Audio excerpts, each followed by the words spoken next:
जय श्री कृष्णा। मैं संध्या शर्मा श्री चैतन्य महाप्रभु की इस सुंदर कथा में आप सभी हरिभक्तों का स्वागत करती हूँ।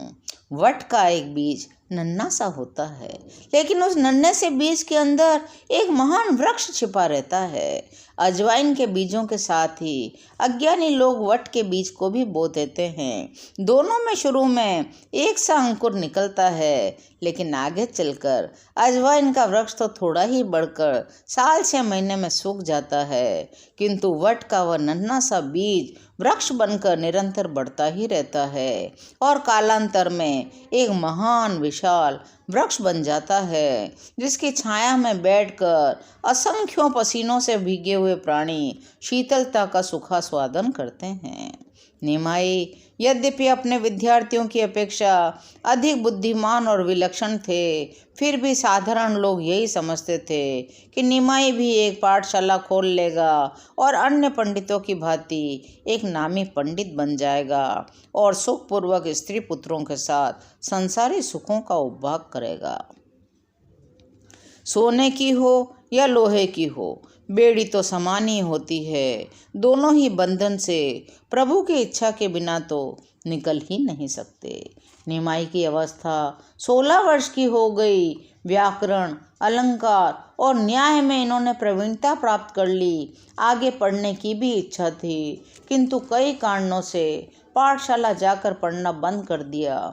घर पर अकेली विधवा माता थी। निर्वाह का कोई दूसरा प्रबंध नहीं था। ईश्वर की इच्छा से जो भी आ जाता उसी पर निर्वाह होता था। मिश्र जी कोई संपत्ति भी नहीं छोड़ गए थे। निमाई बड़े समझदार हो गए थे, विद्वान भी बन गए थे, इसलिए अब जीवन निर्वाह के लिए इन्होंने कुछ करने की सोची।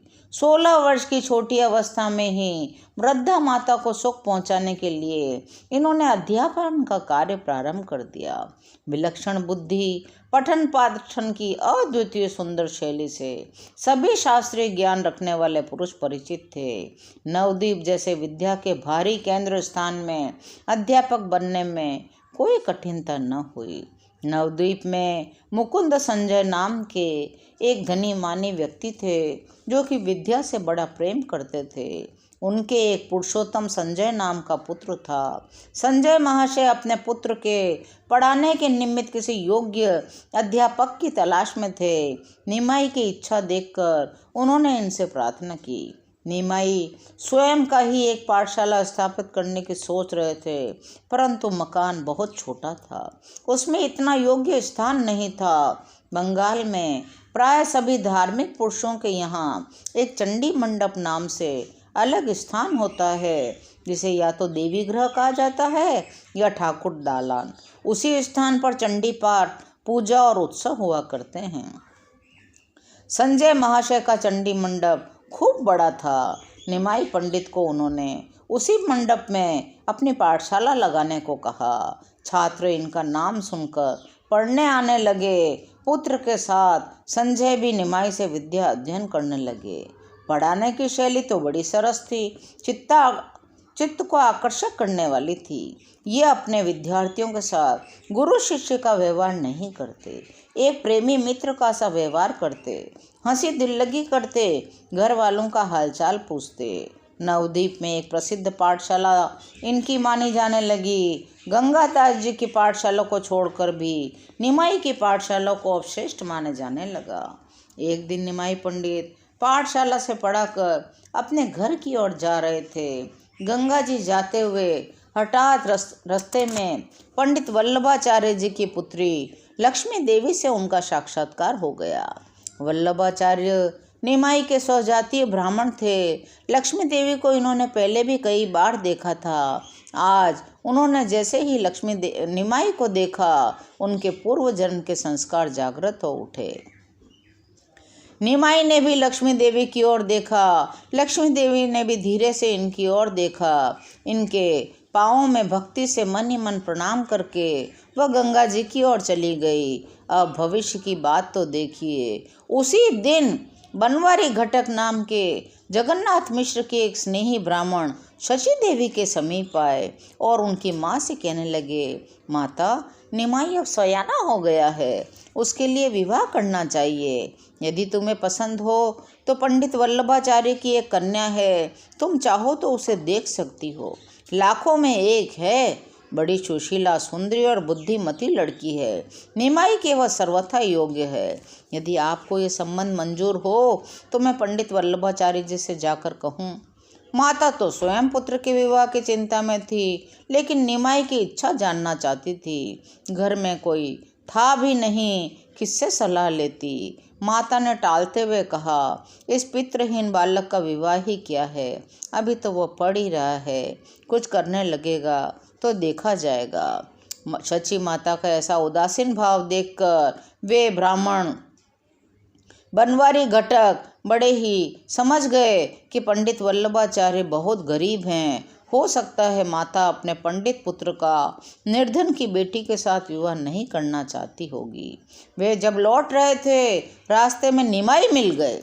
निमाई को देखते ही ये हंस पड़े और बोले, निमाई उनसे बोले, कहिए घटक महाशय, किधर किधर से आगमन हो रहा है। ब्राह्मण घटक महाशय बोले, तुम्हारी माता के पास गया था पंडित वल्लभाचार्य के पुत्री के साथ तुम्हारे विवाह की बातचीत करने, परंतु तुम्हारी माता ने मंजूर नहीं किया। तुम क्या कहते हो? निमाई हंस पड़े, कुछ उत्तर नहीं दिए। घर जाकर माँ से बोले, माँ, घटक उदास होकर जा रहे थे, वल्लभाचार्य जी का संबंध मंजूर क्यों नहीं किया? माता समझ गई, निमाई को इस संबंध में कोई आपत्ति नहीं है। दूसरे दिन बनवारी घटक को बुलाकर माता ने कहा, आचार्य, कल आप जो बात कहते थे वह मुझे स्वीकार है। आप पंडित वल्लभाचार्य जी से जाकर सब बात ठीक करा दीजिए। बनवारी घटक सुनकर बड़े प्रसन्न हुए। वल्लभाचार्य के घर पहुँचे, सारा कुछ उन्हें समझा दिया। वे कहने लगे, शची देवी ने इस संबंध को स्वीकार कर लिया है। निमाई पंडित जैसे विद्वान को अपना जामाता बनाने में मैं अपना सौभाग्य समझता हूँ। मेरे पास लेने देने के लिए कुछ नहीं है। 5 हरी तिकी के साथ ही मैं कन्या को समर्पित करूँगा। आप जब चाहें मैं विवाह करने के लिए तैयार हूँ। बनवारी घटक ने कहा, आप इस बात की कुछ भी चिंता न कीजिए। शची देवी को कोई रुपए पैसे का लोभ नहीं है। वे बस सुशीला सुंदरी लड़की चाहती है।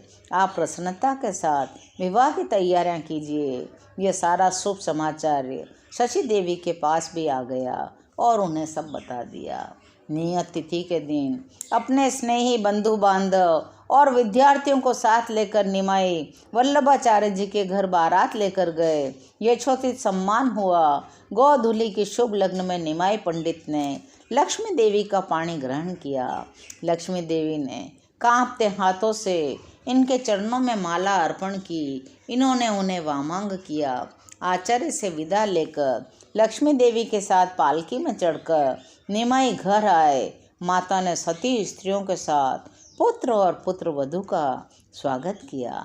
लक्ष्मी देवी का रंग रूप निमाई के अनुरूप ही था। इस जुगल जोड़ी को देखकर कोई इन्हें रति कामदेव की उपमा देते, कोई शची पुरंदर कहते, कोई गौर लक्ष्मी कहकर हंसने लगता और इस सुंदरी पुत्र वधू को पुत्र के साथ देखकर माता को बड़ा ही आनंद प्राप्त होता है, जिसका वर्णन किया नहीं जा सकता। आज की यह सुंदर कथा यहीं विश्राम लेती है। शेष कथाओं को सुनने के लिए चैनल को सब्सक्राइब करिए और मेरे साथ बड़े प्रेम से बोलिए, हरि बोल, हरि बोल, हरि हरि बोल।